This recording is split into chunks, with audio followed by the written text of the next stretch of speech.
નમસ્કાર, આપ જોઈ રહ્યા છો spark today news. Manjalpur Alwanaka road પર કચરાનો સામ્રાજ્ય સર્જાયું છે। માંજલપુર અલવાનાકા રોડ પર કચરાનો ઢગલો જોવા મળ્યો। સ્થાનિક રહીશોનું કહેવું છે કે સવારે નોકરીએ જતા લોકો આડેધડ કચરો ફેંકીને જાય છે। સ્કૂલે જતા બાળકો કચરાના લીધે એટલી દુર્ગંધ મારે છે કે તેઓએ નાક બંધ કરીને અહીંથી પસાર થવું પડે છે।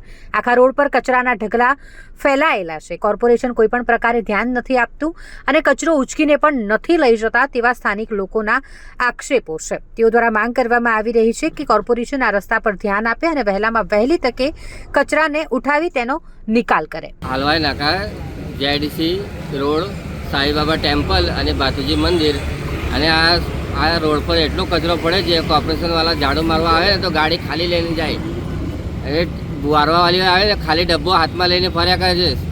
કમ્પ્લેન્ટ ઓનલાઈન આજે હોય અરજી કરી પણ કોઈ એનો નિકાલ કર્યું નહીં અને કચરો એટલો પડે છે, ગંધ મારે છે। ઓછામાં ઓછી 25 થી 30 હજારની વસ્તી છે અને ગંધ મારે છે એટલું સાહેબ। નાના છોકરા સ્કૂલમાં જતા વખતે નાક બંધ કરીને જાય છે। કોર્પોરેશનવાળા આંખ ખોલતા નહીં। શું માંગ શું છે તમારી? અમારી માંગ છે ખાલી આ રોડ સાફ થવો જોઈએ, રોડને આજુબાજુ કચરો નહીં અને અમને કચરા પેટી આવી મૂકી જાઓ તો લોકો ડબ્બામાં કચરા નાખે। કચરાની ગાડી આવે છે આ રોડ પર, પછી 8 વાગે 8:30 વાગે લોકોને નોકરી જવાનું હોય તો લોકો નોકરી જતા કચરો રોડ પર જ નાખી જાય ને અને ડબ્બો હોય તો ડબ્બામાં નાખે પણ ડબ્બો મૂકતા જ નહીં। હા, આ લોકો બધી લોનો લે છે, એ લે છે, સરકાર પૈસા આપે છે તો તમે કામ કરો ને। રસ્તા પર બિલકુલ કચરા પેટી પડી છે સાહેબ। સવારે નાના છોકરા સ્કૂલમાં જાય તો મોઢું બંધ કરીને જાય, દબાઈને જાય, એટલું ગંધ મારે છે।